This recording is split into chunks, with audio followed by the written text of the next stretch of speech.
Karma's like that. Karma, we think that when we hurt or we harm another, it's really about them, but what happens, it's really like a boomerang. It returns to you. What you do returns to you. That's how we become victims. We don't become victims because of someone else. We become victims because of our own actions, our own thoughts, our own words. And those boomerangs return. And then when we get hit in the side of the head, we want to know, who did that? But actually, that's why Buddhism is a system that does not blame. There's nobody to blame for what happens to us. But it's also a system for you to begin to understand what is really happening to others. All the thoughts and all the words and all the actions are going to fall on them. It's not really about you. What falls on me and you, what falls on us, is what we've done, falls on us.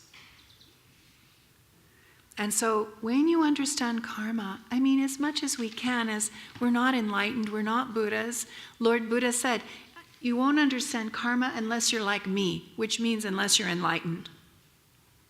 Karma is a very big thing. But what we can understand is that what you do is what you get. So then, cuidado. What you do is what you get.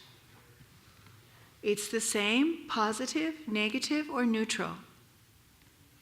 So what you want to do is a positive thing.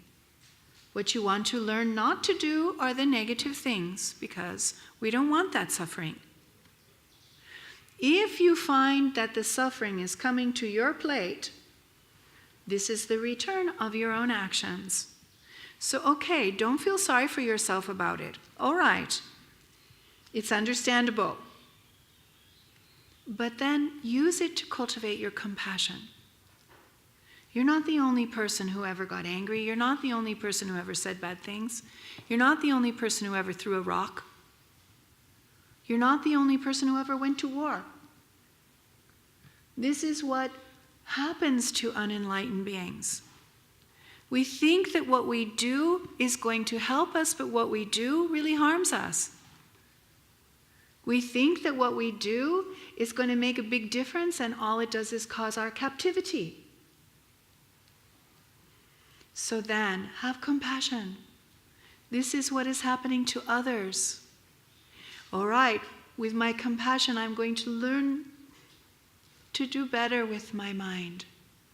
I'm going to meditate, to touch truth with my mind, so that I can be of benefit to others, at least benefit by my example.